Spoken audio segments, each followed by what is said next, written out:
नमस्कार, आप सभी लोग का आप ग्रुप में हार्दिक स्वागत एवं अभिनंदन है। आज मैं रुंगार पटेल आप लोग के लिए प्रश्नोत्तरी का जो आप लोग का सेशन चल रहा है उसके अंतर्गत एक अलग से सेट 50 क्वेश्चनों का लेकर आया हूं जिसका आपको आंसर देना है। तो आइए समय को व्यर्थ ना करते हुए सीधा क्वेश्चन की शुरुआत करते हैं। तो पहला प्रश्न है आप लोगों के लिए, निम्न में से किस तिथि में भारतीय संविधान निर्माता डॉक्टर भीमराव अंबेडकर की मृत्यु हुई थी? पहला क्वेश्चन, चार ऑप्शन आपके सामने, 6 दिसंबर 1956, 6 नवंबर 1956, 6 अक्टूबर 1959 या फिर 15 दिसंबर 1956। जल्दी जल्दी आप लोग आंसर कीजिएगा। और इस क्वेश्चन का जो आंसर है वो है 6 दिसंबर 1956 अर्थात ऑप्शन नंबर ए। आइए अगले प्रश्न की तरफ बढ़ते हैं। अगला प्रश्न है आपका, भारत की संविधान सभा किसके अनुसार गठित की गई? भारत की संविधान सभा किसके अनुसार गठित की गई?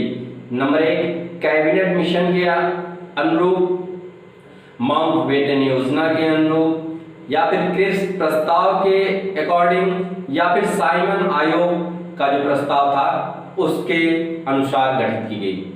आपको सही आंसर बताना है और इस प्रश्न का जो सही आंसर है वो है कैबिनेट मिशन योजना के अनुसार संविधान सभा का गठन किया गया था।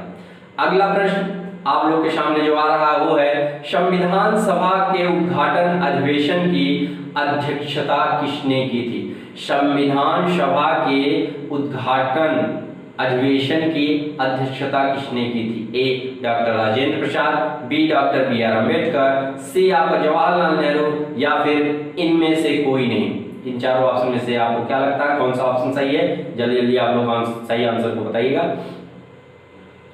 तो इस क्वेश्चन का जो सही आंसर है वो है डॉक्टर राजेंद्र प्रसाद, जो कि उद्घाटन अधिवेशन में उस सभा के अध्यक्ष थे। आइए अगला प्रश्न जो आप लोग के सामने आ रहा है वो है, निम्न में से कौन सा एक कथन जो है वो सही है? आपके चार ऑप्शंस हैं। नंबर 1, वर्ष 1946 में प्रांतीय सभाओं द्वारा भारत की संविधान सभा चुनी गई। ध्यान से देखिएगा। दूसरा है आपका, भारत का संविधान 26 जनवरी 1950 को अंगीकृत किया गया। तीसरा है आपका, भारत की संविधान सभा का प्रथम अधिवेशन जनवरी 1947 में हुआ। और चौथा है आपका, जवाहरलाल नेहरू MA जिन्ना मीन्स मोहम्मद अली जिन्ना और सरदार वल्लभ भाई पटेल भारत की संविधान सभा के सदस्य थे। इसमें से कौन सा ऑप्शन आपका सही है?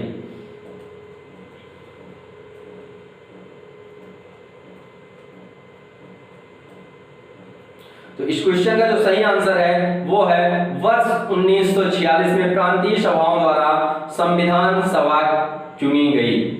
Option number A. आइए अगले प्रश्न की तरफ बढ़ते हैं। अगला प्रश्न है आपका, भारत की संसद प्रणाली प्रभावित है।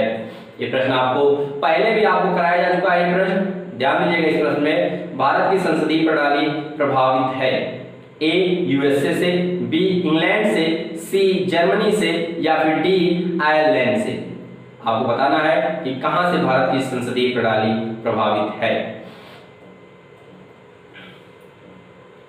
तो इसका सही आंसर है बी, ऑप्शन नंबर बी, जो कि है आपका इंग्लैंड से। आइए अगले प्रश्न की तरफ बढ़ते हैं। अगला प्रश्न है आपका, संविधान की 8वीं अनुसूची में कौन सी 3 भाषाएं जोड़ी गईं? संविधान की 8वीं अनुसूची में कौन सी 3 भाषाएं जोड़ी गईं? जल्दी जल्दी इसका आंसर दीजिएगा। आपके ऑप्शन है नेपाली, कोंकणी या फिर मणिपुरी। दूसरा ऑप्शन है सिंधी, मणिपुरी या कोंकणी। तीसरा ऑप्शन है कोंकणी, कश्मीरी, नेपाली। और चौथा ऑप्शन है नेपाली, कोंकणी, असमिया।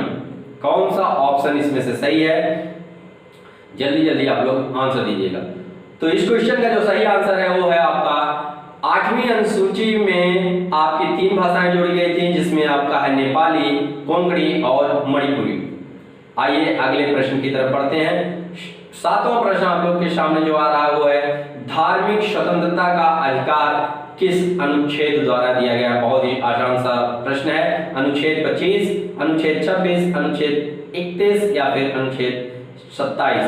आर्टिकल 25, 26, 37 या फिर 31। आपको बताना है कि इसके अनुरूप किस अनुच्छेद में धार्मिक स्वतंत्रता का अधिकार दिया गया है। और इस प्रश्न का जो सही आंसर है वो है ऑप्शन नंबर ए, जो कि है आपका 25, आर्टिकल 25। आइए अगले प्रश्न की तरफ बढ़ते हैं, जो कि है आपका कौन व्यक्तिगत स्वतंत्रता से संबंधित है। इन 4 ऑप्शन में से कौन सा एक है जो कि व्यक्तिगत स्वतंत्रता से संबंधित है। ए परमादेश, बी उत्प्रेषण, सी प्रतिषेध या फिर डी बंदी प्रत्यक्षीकरण। परमादेश, उत्प्रेषण, प्रतिषेध या फिर बंदी प्रत्यक्षीकरण।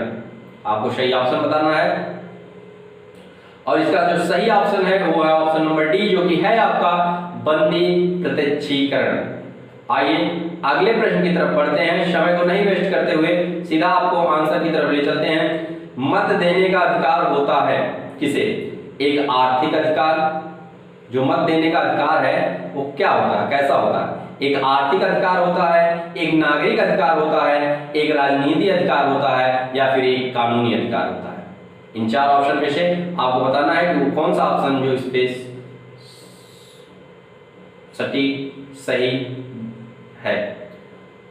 तो इस प्रश्न का जो आंसर है वो है ऑप्शन नंबर सी, जो कि है आपका एक राजनीतिक अधिकार।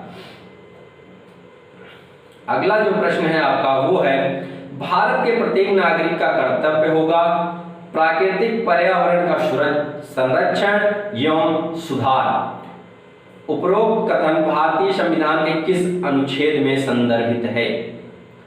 प्राकृतिक पर्यावरण का संरक्षण एवं सुधार ये भारत के प्रत्येक नागरिक का कर्तव्य होगा। उपरोक्त ये जो कथन है ये भारत के संविधान के किस अनुच्छेद से संबंधित है। आपको बताना है अनुच्छेद 48A, अनुच्छेद 21, अनुच्छेद 56 और फिर अनुच्छेद 51A, 51A। और इसका जो सही आंसर है वो है आपका आर्टिकल 51A मींस अनुच्छेद 51A में ऐसा संदर्भित है। आइए अगले प्रश्न की तरफ बढ़ते हैं। अगला प्रश्न है आपका भारत में मंत्रिपरिषद सामूहिक रूप से किसके प्रति उत्तरदायी होता है। भारत में मंत्रिपरिषद सामूहिक रूप से किसके प्रति उत्तरदायी होता है। ए संसद, बी लोकसभा, सी राज्यसभा, डी राष्ट्रपति। और इसका सही आंसर है ऑप्शन नंबर सी, जो कि है आपका राज्यसभा। आइए अगले प्रश्न की तरफ बढ़ते हैं, जो कि है आपका राष्ट्रपति के चुनाव से संबंधित उत्पन्न होने वाले विवादों को हल करने के लिए जिसे अधिकार प्राप्त है वह है मुख्य चुनाव आयोग, संसद, सर्वोच्च न्यायालय या फिर प्रधानमंत्री।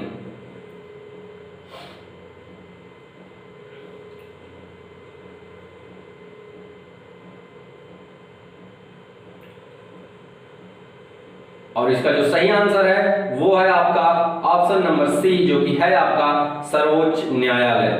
सर्वोच्च न्यायालय।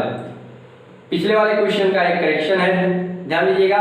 उसका जो सही आंसर है वो है ऑप्शन नंबर बी, जो कि है आपका लोकसभा। भारत का जो मंत्रिपरिषद होता है सामूहिक रूप से लोकसभा के प्रति उत्तरदायी होता है। ठीक है, आइए अगले प्रश्न की तरफ बढ़ते हैं। वो है आपका भारत के राष्ट्रपति का चुनाव कितने वर्ष के लिए किया जाता है। भारत के राष्ट्रपति का चुनाव कितने वर्ष के लिए किया जाता है। 9 वर्ष, 2 वर्ष, 5 वर्ष या फिर 6 वर्ष।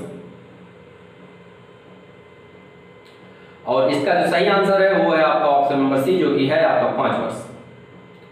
आइए अगले प्रश्न की तरफ बढ़ते हैं। प्रधानमंत्री का प्रमुख कार्य है मंत्रिपरिषद में सभी वर्गों, हितों एवं क्षेत्रों तथा धर्मों का प्रतिनिधित्व करना, मंत्रियों में विभागों का वितरण करना, मंत्रिमंडल की अध्यक्षता करना, उपर्युक्त सभी। और आपको देखकर ही लग रहा होगा कि इसका जो सही आंसर होगा वो ऑप्शन नंबर डी होगा, जो कि है आपका उपर्युक्त सभी। आइए अगले प्रश्न की तरफ बढ़ते हैं, जो कि है आपका भारतीय गणराज्य में वास्तविक कार्यकारी पदाधिकार निम्नलिखित में से किसके पास होता है। ए प्रधानमंत्री, बी राष्ट्रपति, सी मंत्रिपरिषद, डी नौकरशाही। और इसका जो सही आंसर है वो है ऑप्शन नंबर सी, जो कि है आपका मंत्रिपरिषद। आइए अगले प्रश्न को देखते हैं। जो व्यक्ति सांसद ना हो, क्या उसे मंत्री नियुक्त किया जा सकता है? अगर कोई व्यक्ति सांसद नहीं है तो क्या ऐसा कोई प्रावधान है कि उसे मंत्री नियुक्त किया जा सकता है? नहीं। ऑप्शन नंबर ए बी है आपका हाँ, पर उसे 6 महीनों के भीतर संसद सदस्य बनना होगा। सी हो सकता है, डी हो सकता है यदि संसद उस व्यक्ति का अनुमोदन कर दे। और इसका जो सही आंसर है वो है आपका बी हाँ, वो मंत्री नियुक्त किया जा सकता है, लेकिन उसको 6 महीने के अंदर अपने आप को संसद का सदस्य बनाना होगा। अगला आपका प्रश्न है, कौन सी लोकसभा के चुनाव 4 चरणों में संपन्न हुए? 11वीं, 14वीं, 12वीं या फिर 13वीं?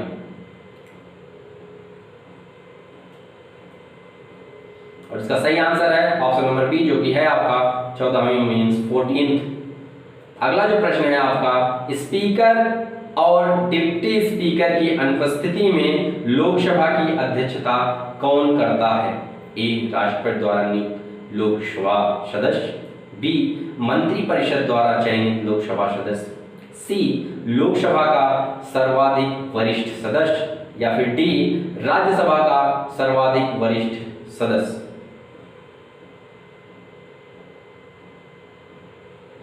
और इसका सही आंसर है आपका लोकसभा का सर्वाधिक वरिष्ठ सदस्य, ऑप्शन सी।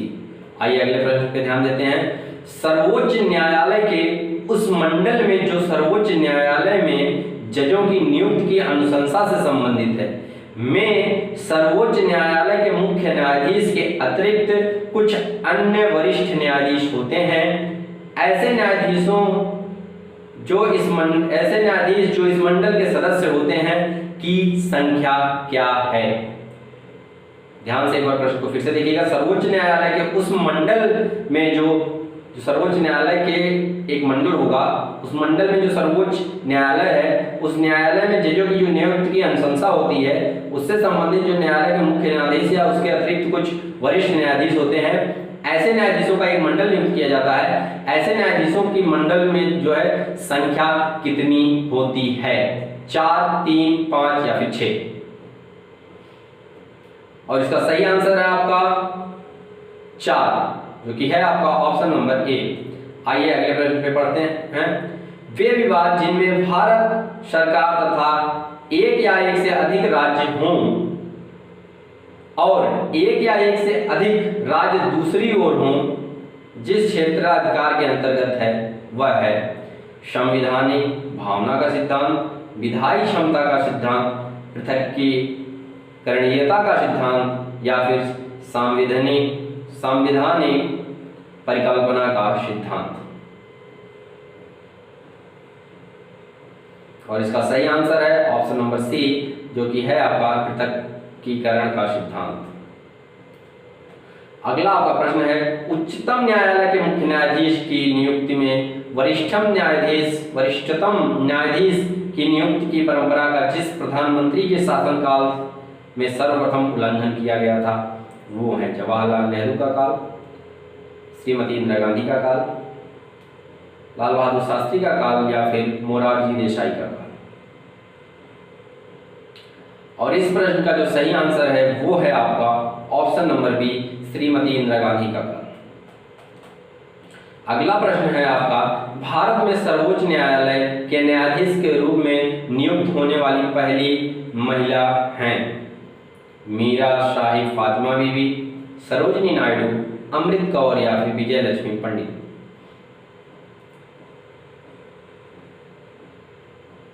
और इस प्रश्न का जो सही आंसर है वो है आपका मीरा साहिब फातिमा बीबी, ऑप्शन नंबर ए। अगला प्रश्न है आपका, किसके अंतर्गत कलकत्ता, मद्रास एवं मुंबई के उच्च न्यायालय स्थापित किए गए? किसके अंतर्गत कलकत्ता, मद्रास और मुंबई के उच्च न्यायालय स्थापित किए गए? ए भारतीय उच्च न्यायालय अधिनियम, 1911, भारतीय सरकार अधिनियम 1909, भारतीय उच्च न्यायालय अधिनियम 1861 या फिर भारतीय उच्च न्यायालय अधिनियम 1865। और इसका जो सही आंसर है वो है आपका ऑप्शन नंबर सी, जो कि है आपका भारतीय उच्च न्यायालय अधिनियम 1861 1861। अगला जो आपका प्रश्न है वो है किस राज्य का उच्चतम विधि अधिकारी होता है? किसी राज्य का उच्चतम विधि मतलब कानून का अधिकारी होता है? ए अटॉर्नी जनरल या फिर विधि विभाग का महासचिव, सॉलिसिटर जनरल या फिर एडवोकेट जनरल। और इस प्रश्न का जो आंसर है वो है आपका ऑप्शन नंबर डी, जो कि है आपका एडवोकेट जनरल।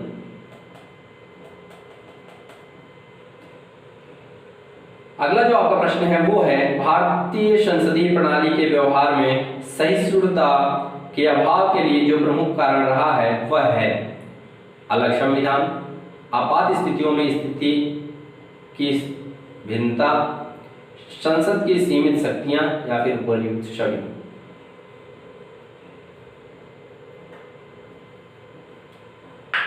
जल्दी जल्दी आप लोग आंसर कीजिएगा, जितना जल्दी आप आंसर करेंगे उतना ही जल्दी अगले प्रश्न की तरफ हम लोग पढ़ेंगे। और इस प्रश्न का जो सही आंसर है वो है आपका ऑप्शन नंबर डी, जो कि है आपका उपर्युक्त सभी। अगले प्रश्न की तरफ पढ़ते हैं। केंद्रीय मंत्रिमंडल में 15% सदन की सदस्यता का जो मापदंड निर्धारित किया गया है वो संबंधित है ए राज्यसभा से, बी लोकसभा से, सी दोनों से या फिर डी उक्त में से किसी से नहीं। और इस प्रश्न का जो आंसर है वो है आपका ऑप्शन नंबर बी, जो कि है आपका लोकसभा से। आइए अगले प्रश्न की तरफ बढ़ते हैं। अगला प्रश्न है आपका केंद्र राज्य संबंधों को विशेष रूप से किन प्रसंग में म्युनिसिपल संबंध कहा गया? केंद्र राज्य संबंधों को विशेष रूप से किस प्रसंग में म्युनिसिपल संबंध कहा गया? ए योजना प्रक्रम में राज्य पर केंद्र के नियंत्रण के प्रसंग में, बी विधायन के क्षेत्र में राज्य पर केंद्र के नियंत्रण के प्रसंग में, सी वित्तीय मामलों में राज्य पर केंद्र के नियंत्रण के संबंध में, या फिर डी प्रशासनिक क्षेत्र में राज्य पर केंद्र के नियंत्रण के प्रसंग में। और इस प्रश्न का जो आपका सही ऑप्शन है वो है आपका ऑप्शन नंबर सी, जो कि है आपका वित्तीय मामलों में राज्य पर केंद्र के संबंध के प्रसंग में।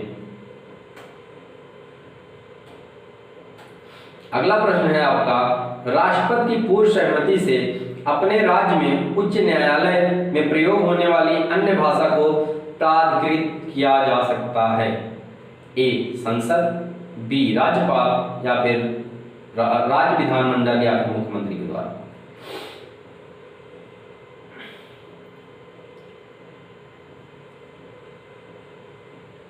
और इस प्रश्न का जो सही आंसर है वो आपका बी, जो कि है आपका राज्यपाल के द्वारा। अगला प्रश्न है आपका राजभाषा आयोग का गठन किस प्रकार होना चाहिए? एक अध्यक्ष, अन्य सदस्य जिनमें भिन्न भिन्न भाषाओं का प्रतिनिधित्व करने वाले सदस्य हों, बी केवल एक सदस्यीय ही होगा, सी बहुसदस्यीय होगा, डी इनमें से किसी कोई भी नहीं। और इसका जो सही आंसर है वो है आपका ए एक अध्यक्ष होना चाहिए और उसमें अलग अलग भाषाओं के एक प्रतिनिधित्व को शामिल करना चाहिए। अगला जो प्रश्न है राजभाषा आयोग के सदस्यों का चयन निम्न प्रकार से होता है? ए सभी राज्यसभा से, बी 10 राज्यसभा और 20 लोकसभा से, सी आधे लोकसभा से आधे राज्यसभा से, या फिर डी सभी लोकसभा से। और इसका सही आंसर है ऑप्शन नंबर बी, जो कि है 10 आपके राज्यसभा से होंगे और 20 आपके लोकसभा से होंगे। अगला जो प्रश्न है वो है 21वें संविधान संशोधन द्वारा किसको संवैधानिक मान्यता प्रदान की गई? ए सिंधी भाषा, बी उड़िया भाषा, सी राजस्थानी या फिर डी बिहारी भाषा। और इसका जो सही आंसर है वो है ऑप्शन नंबर ए, जो कि है आपका सिंधी भाषा। आइए अगले प्रश्न की तरफ बढ़ते हैं और आपका अगला प्रश्न है वित्त आयोग क्या है? पंचवर्षीय निकाय, वार्षिक निकाय, स्थायी निकाय या फिर त्रिवर्षीय निकाय। वित्त आयोग क्या है? पंचवर्षीय निकाय, वार्षिक निकाय, स्थायी निकाय या फिर त्रिवार्षिक निकाय।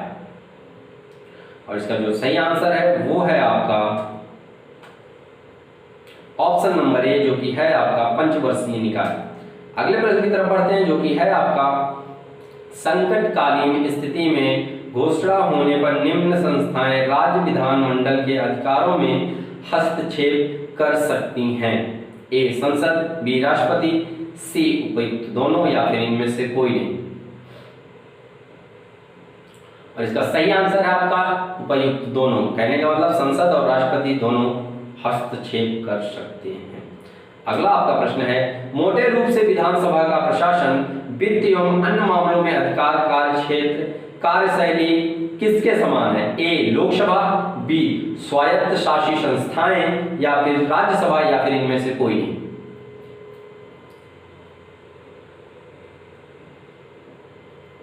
और इसका सही आंसर है आपका ऑप्शन नंबर सी, जो कि है आपका राज्यसभा। अगला प्रश्न है आपका, राज्यपाल के भाषण पर अगर धन्यवाद प्रस्ताव पारित ना हो सके, राज्यपाल के भाषण पर अगर धन्यवाद प्रस्ताव पारित ना हो तो इसका क्या अर्थ है? मंत्रिमंडल के प्रति सदन की उदासीनता, मंत्रिमंडल के प्रति अविश्वास, विधानसभा केवल नाखुश है, इससे अधिक कुछ नहीं, कोई नहीं।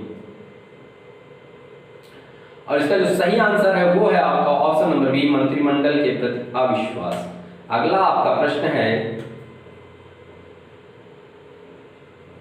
मध्य प्रदेश में मंत्रिपरिषद किसके प्रति उत्तरदायी है? मध्य प्रदेश में मंत्रिपरिषद किसके प्रति उत्तरदायी है? विधानसभा, राज्यसभा, मुख्यमंत्री या इनमें से कोई नहीं।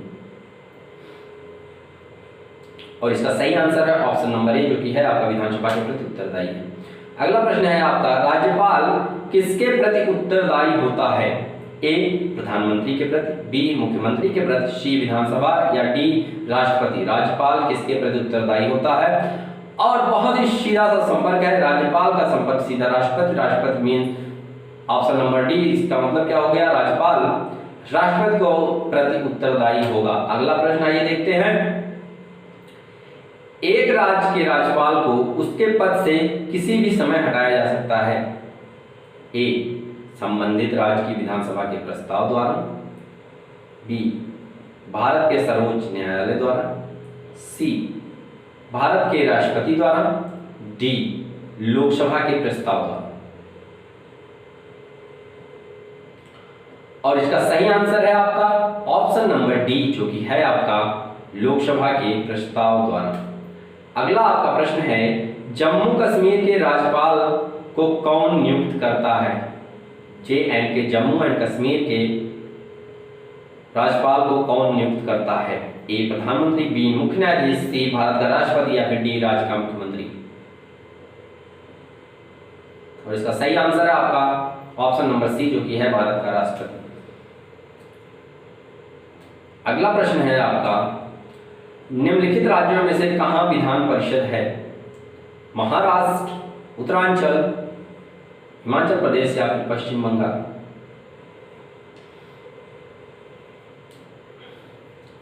और इसका सही आंसर है आपका ऑप्शन नंबर ए, जो कि है आपका महाराष्ट्र। अगला प्रश्न है, मेयर का कार्यकाल कितने वर्ष का होता है? 5 वर्ष, 6 वर्ष, 9 वर्ष या फिर 3 वर्ष। इसका सही आंसर है आपका पंचवर्षीय प्रणाली के अनुसार 5 वर्ष का मेयर का कार्यकाल होगा, ऑप्शन नंबर ए। अगला प्रश्न है आपका, निम्नलिखित में से कौन सा संविधान संशोधन यह कहता है कि ग्राम पंचायत में 1/3 सीटें महिलाओं के लिए आरक्षित होनी चाहिए? 71वां, 71, 72, 72, 73, 73 या फिर 74, 74। बताना है कौन सा संविधान संशोधन यह प्रस्तावित करता है। और इसका सही आंसर है ऑप्शन नंबर सी, जो कि है आपका 73 मीन्स 73वां। अगला प्रश्न है, ग्राम पंचायतों की आय का स्रोत कौन सा होता है? मकान व पशु कर, मृत्यु कर, मेला व बाजार कर, भूमि व स्थानीय कर।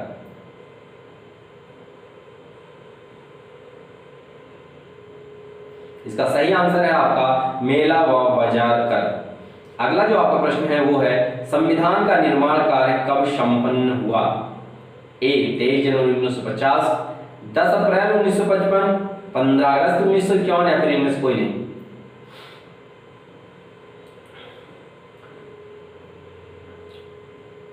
तो सही आंसर है आपका इनमें से कोई नहीं। आपका जो संविधान बना था वो बना था 2 साल 11 महीना 18 दिन। ठीक है, अगला आपका प्रश्न है, राजस्थान सरकार के शासन सचिवालय के एकीकृत स्वरूप का शुभारंभ हुआ कब हुआ? 1948, 47, 49 या 50 में। और इसका आंसर है आपका ऑप्शन नंबर सी, जो कि है आपका 1949 में। अगला आपका प्रश्न है, मुख्य सचिव की सेवा अवधि निर्भर करती है विधानसभा अध्यक्ष के साथ संबंधों पर, राज्यपाल के साथ संबंधों पर, मुख्यमंत्री के साथ संबंधों पर, इनमें से कोई नहीं। और इसका सही आंसर है आपका ऑप्शन नंबर सी, जो कि है आपका मुख्यमंत्री के साथ संबंधों पर। अगला ऑप्शन है आपका, शहरों में जन्म व मृत्यु के पंजीकरण के लिए उत्तरदायी है ए जिला प्रशासन, बी पुलिस प्रशासन, सी शहरी निकाय या फिर डी इनमें से कोई नहीं। और आपका सही आंसर है ऑप्शन नंबर सी, जो कि है आपका शहरी निकाय। तो ये थी आपकी आज की प्रश्नोत्तरी, जिसमें हमने 50 प्रश्नों के बारे में डिस्कस किया। आगे हम लोग फिर आएंगे कुछ नए प्रश्न को लेकर। तब तक के पहले कुछ बातें जो आपसे करनी थी वो मैं आपको बता देता हूं कि इस समय जो लॉकडाउन की स्थिति है वो देखने पे ऐसा लग रहा है कि डेली मरीजों की संख्या बढ़ रही है, लेकिन इससे हमें हताहत या हतोत्साहित नहीं होना है। ध्यान रखने वाली बात है, अपने घरों में ही रहें। जब आपको कोई जरूरी कार्य हो तभी बाहर निकलें, बहुत जरूरी कार्य हो तभी बाहर निकलें। सारी सेवाएं इस समय बंद चल रही हैं, जो भी स्कूली शिक्षाएं हैं, ऑनलाइन स्टडी पे ज़्यादा फोकस किया जा रहा है। हमारी नई शिक्षा नीति भी आ चुकी है। तो आपको बस एक ही सुझाव देना है कि अपने आप को तोप मत बनिए। तोप कहने का मतलब कि ऐसा मत सोचिए कि ये बीमारी हमें नहीं हो सकती, ये किसी को भी हो सकती है। आज अगर ऐसा सब लोग सोचते हैं, कुछ लोग हैं जो बीमार हो रहे हैं इसी वजह से हो रहे हैं, वो ये सोच रहे हैं हमें बीमारी नहीं पकड़ी, घर से बाहर निकल जा रहे हैं, यहाँ जा रहे हैं, वहाँ जा रहे हैं, कहीं पे कोई प्रोग्राम हो रहा है, कोई फंक्शन हो रहा है। कई ऐसी जगह हैं, छोटे मोटे ही प्रोग्राम, आप बर्थडे प्रोग्राम ले लीजिए, कहीं कोई प्रोग्राम हो रहा है, एनिवर्सरी प्रोग्राम हो रहा है, तो घरों के अंदर ही जो सामूहिक आप प्रोग्राम कर रहे हैं, कृपया इसका आयोजन ना करें। हमारी आपसे यही विनती है कि कृपया ऐसे प्रोग्राम का आयोजन ना करें, घरों में ही रहें।